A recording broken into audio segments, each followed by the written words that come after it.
देखिए बेटा, कल हमने आइसोथर्मल प्रोसेस के बारे में पढ़ा था और उसके अंदर हमने देखा था कि आइसोथर्मल प्रोसेस क्या होता है या आइसोथर्मल प्रोसेस जो होता है उसका ग्राफ या उसकी मुख्तलिफ चीजें हमने डिस्कस की थी। आज बेटा हमारे पास इसका फर्स्ट लॉ ऑफ थर्मोडायनेमिक्स का चौथा और आखिरी जो है बेटा प्रोसेस है जिसको हम कहते हैं एडियाबेटिक प्रोसेस बेटा। अब ये एडियाबेटिक प्रोसेस क्या होता है या ये किसको कहा जाता है?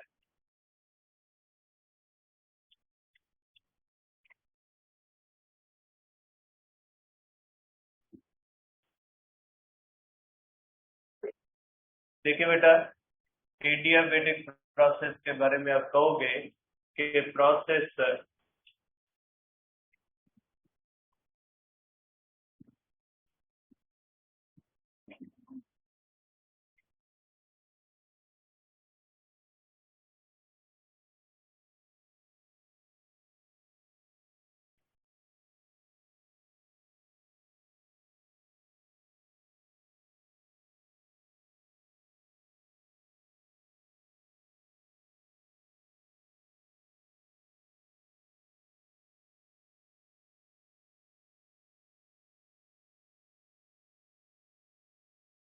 देखिए बेटा, ऐसा प्रोसेस जिसके अंदर हीट ना आती है और ना ही इससे हीट जाती है, तो ऐसे प्रोसेस को हम कहते हैं कि ये प्रोसेस कौन सा होता है बेटा?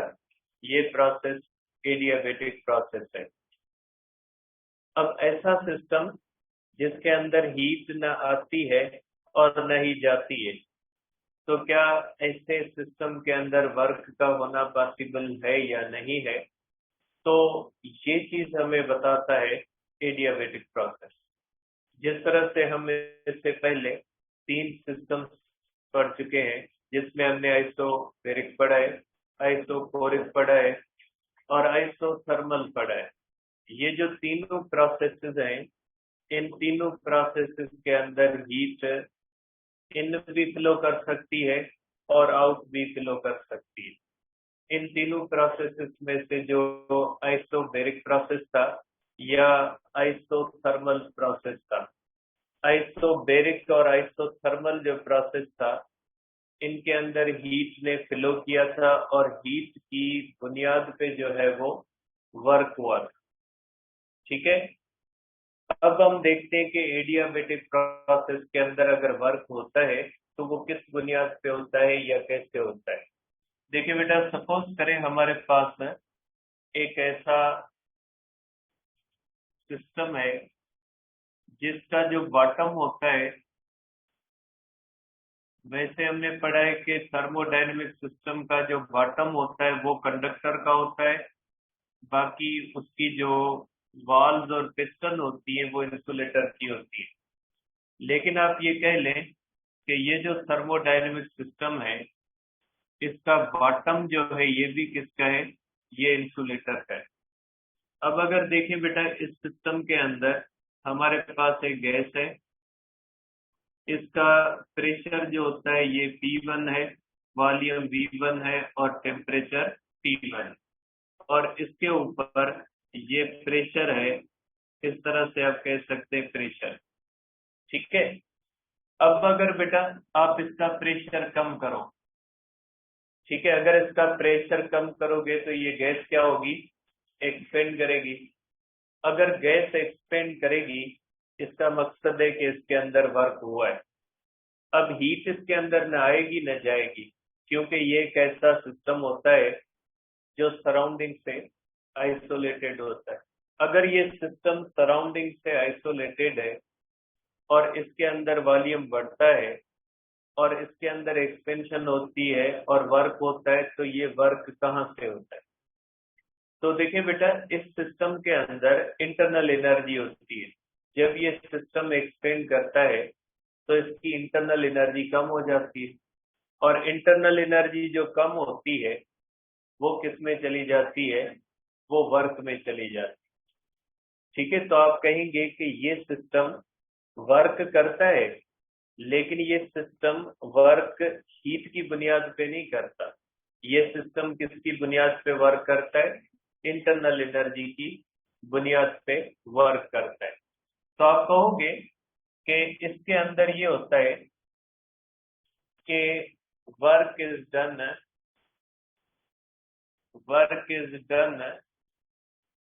On the cost of internal energy.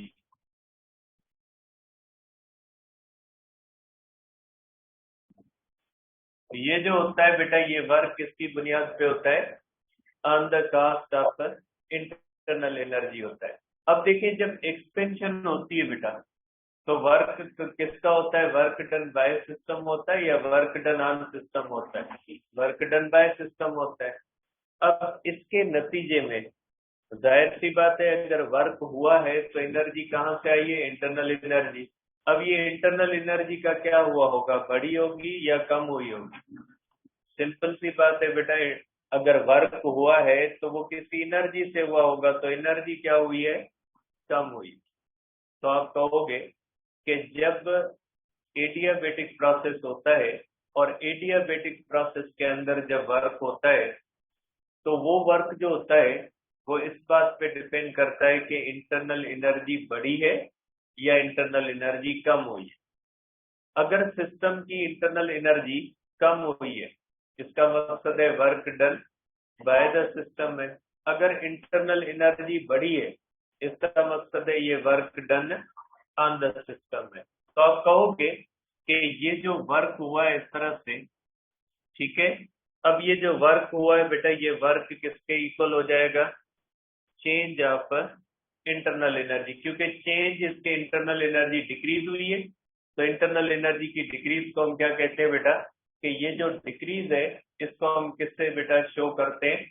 Negative से शो करते हैं। तो ये हो जाएगा, आप कहेंगे कि ये वर्क हुआ है इस तरह से। ठीक है बेटा। अब अगर इसका ग्राफ देखें बेटा, तो इसका ग्राफ कैसे बनता है? इसका ग्राफ ऐसे बनता है बेटा, प्रेशर और वॉल्यूम के दरमियान।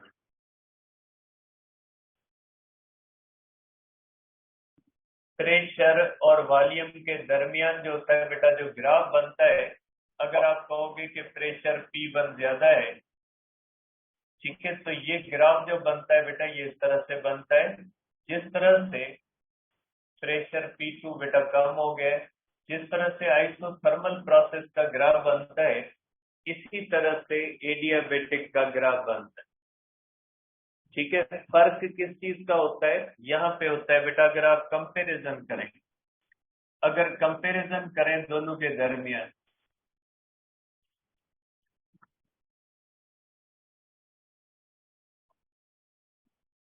Graph of isothermal and adiabatic process, बेटा जो दोनों का ग्राफ होता है उनके दरमियान अगर आप कंपैरिजन करें तो ये बनेगी बेटा। सपोज करें बेटा, ये इस तरह से जो है वो हमारे पास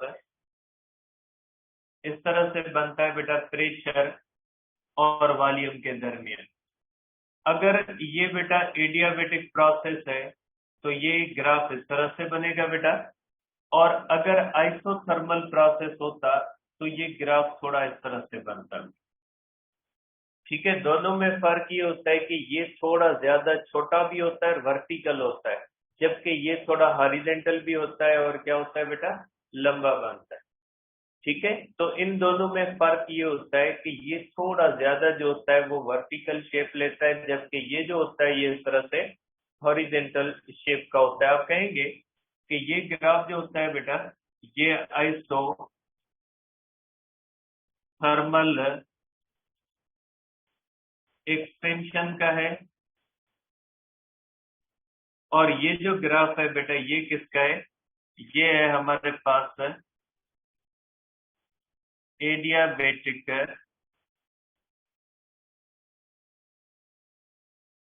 एक्सपेंशन का। बेटा वो आइसोथर्मल एक्सपेंशन का है, और ये किसका होता है बेटा? ये होता है एडियाबेटिक एक्सपेंशन का बेटा। तो आप कह सकते हैं कि ये हमारे पास जो है वो एडियाबेटिक और आइसोथर्मल जो प्रोसेसेस हैं उनका ग्राफ होता है। आप इनको इस तरह से कह सकते हैं। तो बेटा ये हमारे पास जो हुआ, इसके अंदर आप कह सकते हैं कि ये आप इसको समराइज कर सकते हैं बेटा कि इसके अंदर किसी भी किस्म की हीट नहीं जाती, ठीक है। इसमें वर्क जीरो नहीं होता बेटा। इसके अंदर टेम्परेचर की चेंज जीरो नहीं होती बेटा। इसके अंदर इंटरनल एनर्जी की चेंज भी जीरो नहीं होती बेटा, ठीक है। आप इसको देख सकते हैं बेटा कि इसकी जो होती है बेटा, ये हमारे पास जो हो जाएगी, आप इसको इस तरह से समराइज कर सकते हैं। अब देखिए बेटा, अगर आप देखते हैं तो फर्स्ट लॉ ऑफ थर्मोडायनेमिक्स के हमने 4 प्रोसेसेस पढ़े। इसके अंदर एक प्रोसेस हमने आइसोबैरिक पढ़ा, एक हमने आइसोकोरिक पढ़ा, एक आइसोथर्मल पढ़ा, और ये चौथा प्रोसेस है एडियाबेटिक प्रोसेस। अब जो हमने first law of thermodynamics complete किया बेटा, इसको अगर समराइज करें तो आप उसको जो है वो समराइज कर सकते हैं। देखिए बेटा, अब हम देखेंगे, इसको थोड़ा वाइंड अप करते हैं कि फर्स्ट लॉ ऑफ थर्मोडायनेमिक्स में हमने क्या क्या सीखा या कौन कौन सी चीजें हमने सीखी बेटा। देखिए, इसमें सबसे पहले हमने पढ़ा फर्स्ट लॉ ऑफ थर्मोडायनेमिक्स। देखिए, फर्स्ट लॉ ऑफ थर्मोडायनेमिक्स में हमने 2-3 चीजें पढ़ी। पहली चीज हमने ये पढ़ी कि फर्स्ट लॉ ऑफ थर्मोडायनेमिक्स कहता है कि जब आप किसी भी थर्मोडायनेमिक सिस्टम को हीट दोगे तो वो 2 कामों में यूटिलाइज हो सकती है। एक, उसका कुछ हिस्सा इंटरनल एनर्जी में जा सकता है, और उसका कुछ हिस्सा किसमें जा सकता है, वर्क में जा सकता है, ठीक है। Means first law of thermodynamics हमें रिलेशन बताता है बिटवीन हीट, इंटरनल एनर्जी और वर्क एनर्जी। अब दूसरी बात कि फर्स्ट लॉ ऑफ थर्मोडायनेमिक्स हमें कहता है कि थर्मोडायनेमिक्स के अंदर भी law of conservation of energy follow होता है। आप किसी भी थर्मोडायनेमिक सिस्टम को जब हीट देते हो तो उसी में से इंटरनल एनर्जी बढ़ती है और उसी में से वर्क होता है। ऐसा नहीं होता कि कहीं से एनर्जी आ गई है या कहीं पे एनर्जी डिस्ट्रॉय हो गई। और दूसरी बात जो हमने तीसरी देखी थी, वो हमने ये डिस्कस किया था कि अगर कोई आइसोलेटेड सिस्टम है, अगर कोई आइसोलेटेड सिस्टम है तो आइसोलेटेड सिस्टम के अंदर हीट न आती है न जाती है, और उसके ऊपर वर्क हो सकता है या वो सिस्टम वर्क कर सकता है। तो हमने देखा था कि अगर कोई आइसोलेटेड सिस्टम है तो उसकी इंटरनल एनर्जी सिर्फ एक ही तरीके से चेंज की जा सकती है, या सिस्टम के ऊपर वर्क करें या सिस्टम वर्क करे। मीन्स आइसोलेटेड सिस्टम की इंटरनल एनर्जी को चेंज करने का एक ही तरीका होता है। वैसे जनरली हमने देखा था कि किसी भी सिस्टम की इंटरनल एनर्जी को चेंज करने के 2 ही तरीके हैं। एक तरीका वर्क का है, या सिस्टम के अंदर वर्क आए या सिस्टम से वर्क जाए, या सिस्टम के अंदर हीट आए या सिस्टम से हीट जाए। मीन्स हमेशा इंटरनल एनर्जी को बाहर से चेंज किया जाता है। वर्क है तो भी वो सिस्टम की बाउंड्री को क्रॉस करता है, और हीट है तो वो भी सिस्टम की बाउंड्री को क्रॉस करती है। तो अगर सिस्टम की बाउंड्री से हीट और वर्क का क्रॉस होगा तो इंटरनल एनर्जी चेंज होगी। बाकी अंदर वाला कोई भी फैक्टर जो होता है वो इंटरनल एनर्जी को चेंज नहीं कर सकता। उसके बाद हमने ये देखा था कि अगर कोई साइक्लिक प्रोसेस हो तो फर्स्ट लॉ ऑफ थर्मोडायनेमिक्स कहते हैं कि साइक्लिक प्रोसेस के अंदर भी वर्क हो सकता है, लेकिन साइक्लिक प्रोसेस के अंदर change of internal energy zero होती है। साइक्लिक प्रोसेस के अंदर टोटल हमारी गिवन हीट जो होती है वो किसमें कन्वर्ट हो जाती है, वर्क के अंदर कन्वर्ट हो जाती है। ये चीजें हमने डिस्कस की थी फर्स्ट लॉ ऑफ थर्मोडायनेमिक्स और उसके स्पेशल केसेस के अंदर। इसके बाद हमने फर्स्ट लॉ की एप्लीकेशन पढ़ी। उसके अंदर पहला जो हमने प्रोसेस पढ़ा वो आइसोबैरिक प्रोसेस पढ़ा। आइसोबैरिक प्रोसेस के अंदर हमने ये देखा कि अगर किसी भी थर्मोडायनेमिक सिस्टम के ऊपर प्रेशर को कांस्टेंट रख के उसको हीट देंगे तो उस हीट का कुछ हिस्सा इंटरनल एनर्जी में जाएगा और उस हीट का कुछ हिस्सा किसमें चला जाएगा, वर्क में चला जाएगा। मीन्स 100% हीट की वर्क में कन्वर्शन नहीं होगी अगर आप किसी भी थर्मोडायनेमिक सिस्टम को एट कांस्टेंट प्रेशर रखोगे। और उसका ग्राफ भी हमने देखा कि आइसोबैरिक प्रोसेस के अंदर जो वर्क होता है वो हम कैलकुलेट करते हैं पी डेल्टा वी से, और उसका ग्राफ जो होता है वो स्ट्रेट लाइन होता है, उसके एरिया अंडर कर्व जो होती है वो वर्क के बराबर होती है। ठीक है, ये हमने चीजें जो है वो आइसोबैरिक प्रोसेस के अंदर देखी। दूसरा आइसोकोरिक प्रोसेस हमने देखा।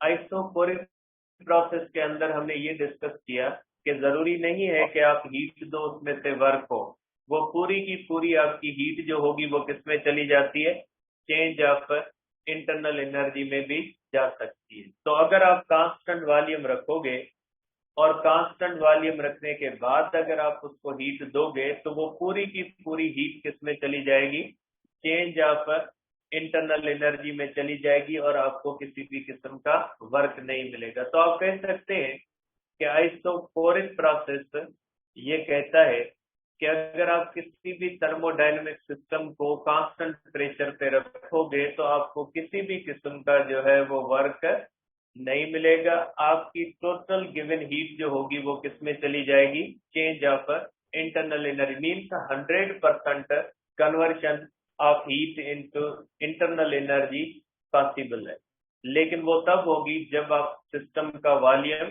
कांस्टेंट रखोगे। उसके बाद हमने आइसोथर्मल प्रोसेस देखा, और आइसोथर्मल प्रोसेस के अंदर हमने ये देखा कि अगर किसी भी सिस्टम का टेम्परेचर कांस्टेंट रख के आप उसको हीट दोगे तो वो पूरी की पूरी हीट जो होगी वो किस में कन्वर्ट हो जाएगी, वो वर्क में कन्वर्ट हो जाएगी, और उसकी कोई भी फ्रैक्शन जो होगी वो इंटरनल एनर्जी के अंदर नहीं होगी। तो आप कहोगे कि अगर आप आइसोथर्मल प्रोसेस करोगे तो हमारी पूरी गिवन हीट किस में चली जाती है, वर्क में चली जाती है। Means first law of thermodynamics इस बात के ऊपर कोई पाबंदी नहीं लगा रहा कि गिवन हीट का कितना परसेंटेज वर्क में जाएगा। आइसोकोरिक प्रोसेस कहता है कि गिवन हीट का 0% वर्क में जा सकता है। आइसोबैरिक प्रोसेस कहता है कि आपकी गिवन हीट का 0 से ज्यादा परसेंट और 100 से कम परसेंट वर्क में जा सकता है। आइसोथर्मल प्रोसेस कहता है कि आपकी गिवन हीट का 100% किसमें चला जा सकता है, वर्क में जा सकता है। और आइसोथर्मल प्रोसेस का हमने ग्राफ भी देखा कि वो जो होता है वो पैराबोलिक शेप का या हाइपरबोलिक शेप का होता है, और आइसोथर्मल प्रोसेस जो होता है वो स्लो प्रोसेस होता है, उसको आप स्लोली परफॉर्म करोगे।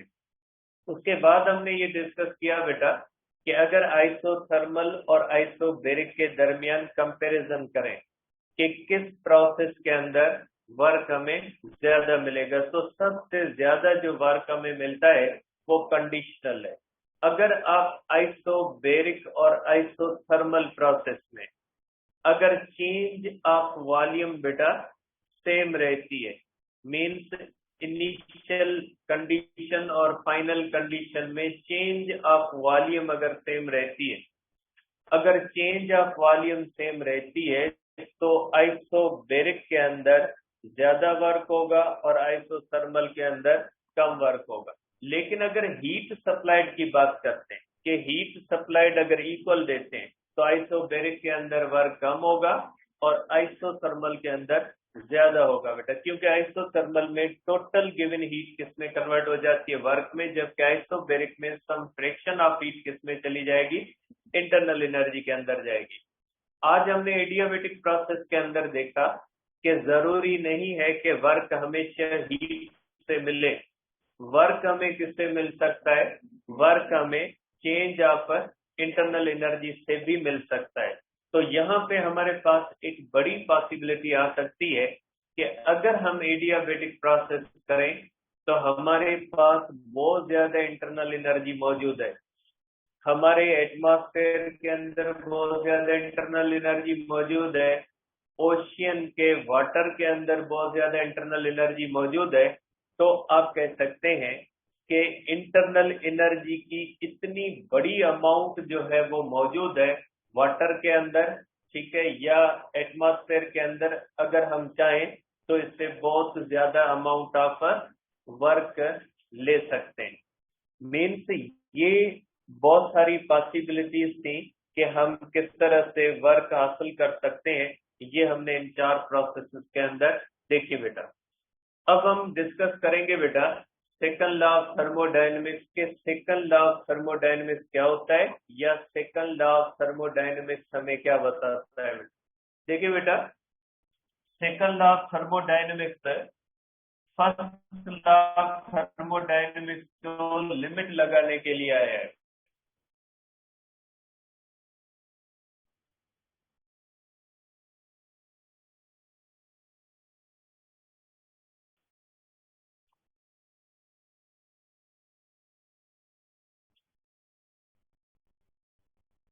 देखिए बेटा, सेकंड लॉ ऑफ थर्मोडायनेमिक्स जो होता है ये फर्स्ट लॉ ऑफ थर्मोडायनेमिक्स को लिमिट लगाने के लिए आया है बेटा, ठीक है। अब इस लॉ के मुताबिक बेटा देखें, अब आ जाते हैं इसमें सबसे पहली जो बात आपको माइंड में होनी चाहिए वो ये होनी चाहिए कि हीट इंजन किसको कहा जाता है बेटा। पहले आप ये समझें कि हीट इंजन किसको कहा जाता है। हीट इंजन का मकसद है बेटा कि machine which converts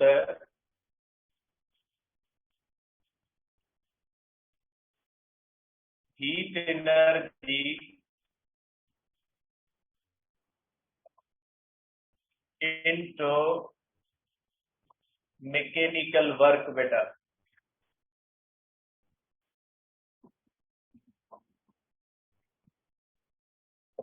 देखिए बेटा, मशीन एक ऐसी मशीन जो हीट एनर्जी को किसमें कन्वर्ट करे बेटा, मैकेनिकल वर्क में कन्वर्ट करे, तो उसको क्या कहा जाता है बेटा कि ये हमारे पास हीट इंजन है बेटा। अब हीट इंजन का काम होता है, जाहिर सी बात है, वो हीट को किसमें कन्वर्ट करता है बेटा, वो वर्क में कन्वर्ट करता है। अगर वो हीट को वर्क में कन्वर्ट करता है तो हमने जो यहाँ तक पढ़ा है बेटा कि ये जो होता है, जी जी,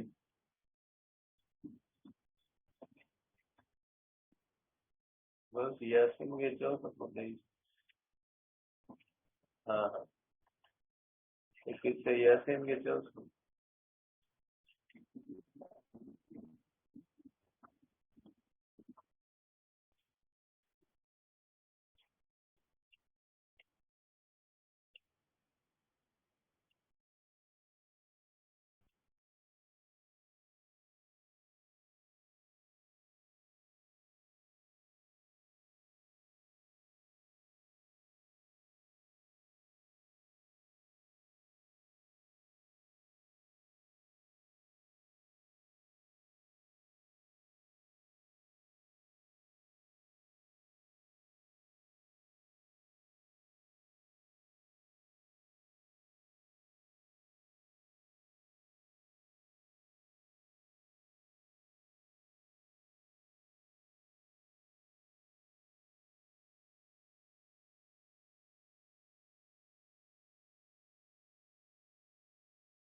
यासिन की जो कॉल करें।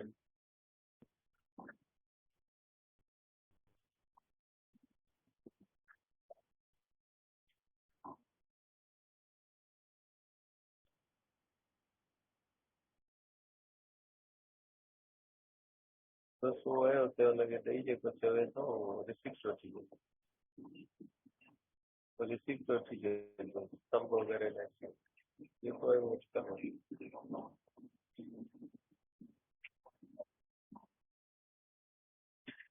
तो देखिए बेटा हीट इंजन का काम क्या होता है कि वो हीट को किस में कन्वर्ट करता है, वर्क के अंदर कन्वर्ट करता है। अब ये जो सिलेंडर और पिस्टन है ना, ये हीट इंजन ही है।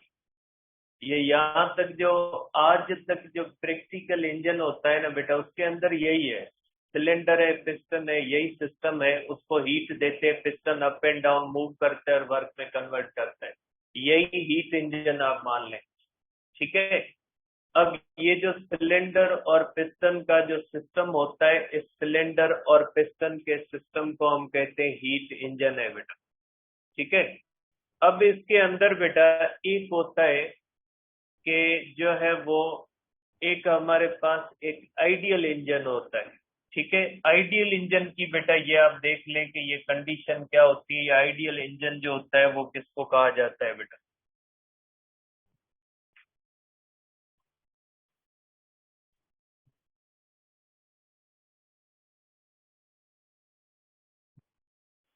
देखिए बेटा ये जो हमारे पास है PMM2 means machine of second kind बेटा, ठीक है। ये एक ऐसा इंजन माना जाता है बेटा कि जिसके अंदर आप जितनी भी हीट दोगे वो किसमें कन्वर्ट कर देगा बेटा? वर्क में कन्वर्ट कर देगा। तो कोई भी ऐसा इंजन जिसको जितनी भी हम हीट दें वो टोटल की टोटल किसमें कन्वर्ट कर दे बेटा? वर्क में कन्वर्ट कर दे, तो उसको कहा जाता है PMM2 बेटा। The device that produces work while interacting with a single heat reservoir is known as a perpetual motion machine of the second kind PMM2. Also a device that violates the second law of thermodynamics is a perpetual machine of the second kind बेटा। अब इसको समझना है कि ये क्या कहता है बेटा। देखें ये हमारे पास एक सोर्स ऑफ हीट है, ये हीट देता है, ये इंजन इसको कंप्लीटली किसमें कन्वर्ट कर देता है? वर्क में। इनपुट हीट है और आउटपुट क्या है बेटा? वर्क है, ठीक है। अब आ जाए फर्स्ट लॉ के ऊपर के फर्स्ट लॉ क्या कहता है कि इंजन कैसे बनेगा बेटा? इंजन जो बनता है उसके अंदर एक सोर्स ऑफ हीट होगा जो हीट देगा, एक वो मशीन होगी जो उस हीट को किसमें कन्वर्ट करेगी? वर्क में कन्वर्ट करेगी। अगर आइसोबैरिक प्रोसेस की तरफ देखते हैं तो आइसोबैरिक प्रोसेस हमें क्या कहता है कि इंजन के लिए कितनी चीजों की जरूरत पड़ेगी? According to the isobaric process engine के लिए कितनी चीजों की जरूरत पड़ेगी बेटा?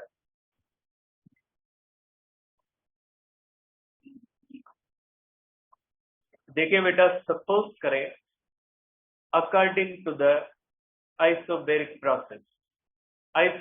प्रोसेस के मुताबिक हीट इंजन के लिए तीन चीजें चाहिए बेटा।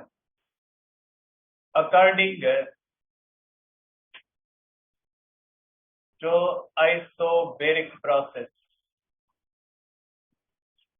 According to the isobaric process an engine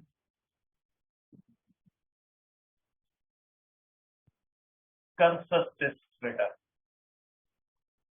hot reservoir, ठीक है। Number 2 engine, number 3 cold reservoir, ठीक है। इंजन जो होना चाहिए बेटा वो ऐसा होना चाहिए अकॉर्डिंग टू द, ये होना चाहिए बेटा, इसके मुताबिक जो होना चाहिए बेटा वो इस तरह का इंजन होना चाहिए बेटा।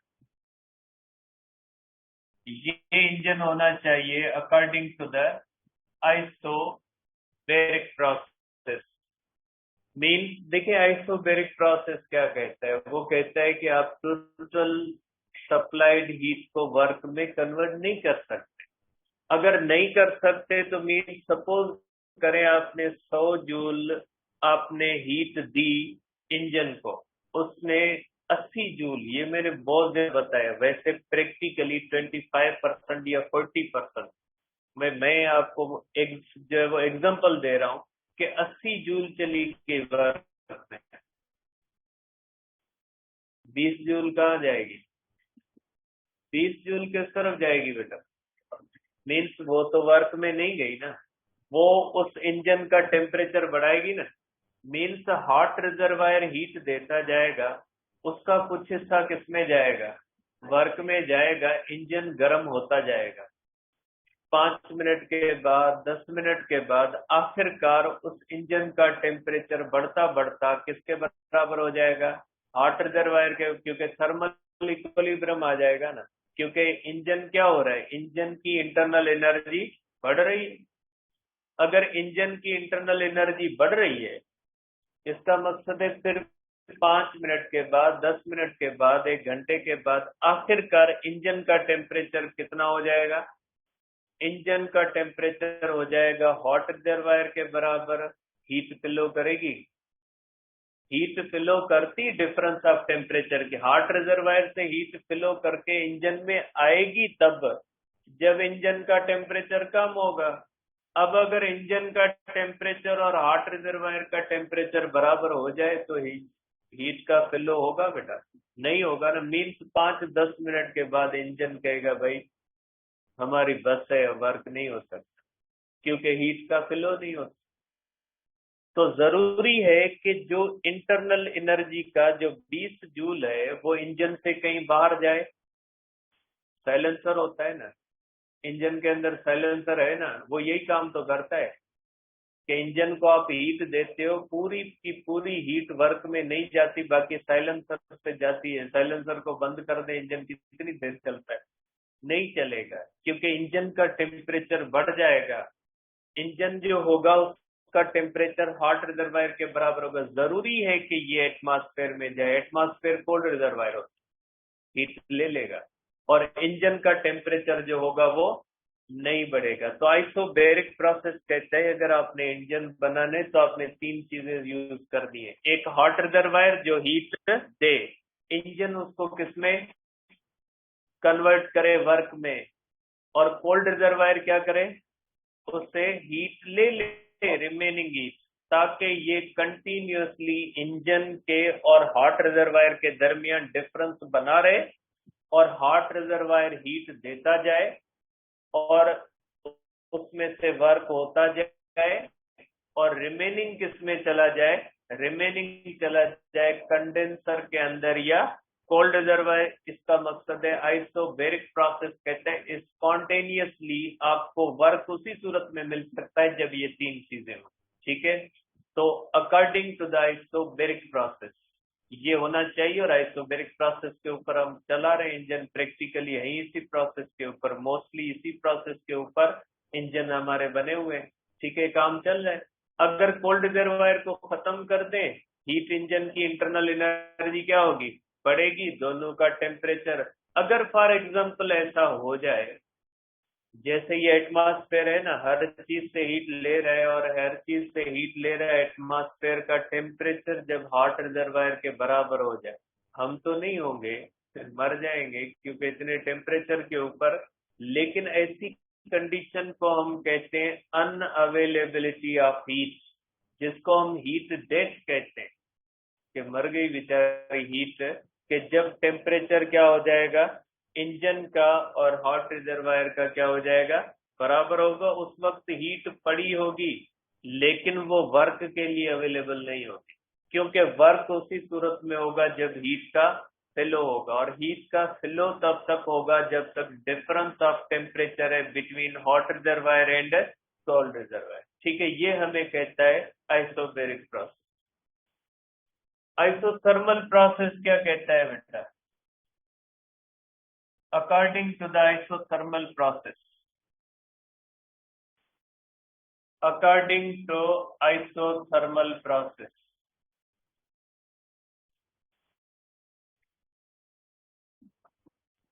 अकॉर्डिंग टू आइसोथर्मल प्रोसेस बेटा,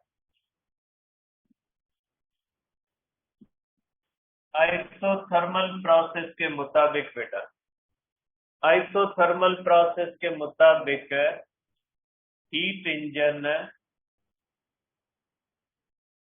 requires only one reservoir. ठीक, एक रिजर्वायर क्यों चाहिए इसको? क्यों चाहिए एक रिजर्वायर में? क्योंकि ये कहता है कि टोटल हीट वर्क में चली जाएगी, बाकी बचेगा क्या कि कोल्ड रिजर्वायर की जरूरत पड़े। ठीक है ना? अगर सैलरी और एक्सपेंसेस बैलेंस हो तो बैंक अकाउंट की जरूरत पड़े। सेविंग कहाँ से होगी बेटा? होगी नहीं, जितने इनकम होगी उतने ही क्या हो जाएंगे, एक्सपेंसेस हो जाएंगे। तो इनकम और एक्सपेंसेस जब बराबर हो जाएंगे तो सेविंग तो नहीं होगी ना। तो यही होता है बेटा आइसोथर्मल जो प्रोसेस होता है। आइसोथर्मल प्रोसेस कहता है कि एक ऐसा इंजन बन सकता है जो टोटल हीट को किसमें कन्वर्ट कर सकता है, वर्क में। ठीक है, ओनली वन रिजर्वायर पे काम करेगा। सेकंड लॉ कहता है हमें एतराज है इस बात पे, भले फर्स्ट लॉ का ऐसा नहीं हो। ठीक है, इसी चीज को करेक्ट करने के लिए आया सेकंड लॉ ऑफ थर्मोडायनेमिक्स। इसको drawback of first law of thermodynamics कहा जाता है। ठीक है, तो आप इसको इस सेंस में देखेंगे इंशाल्लाह कल डिस्कस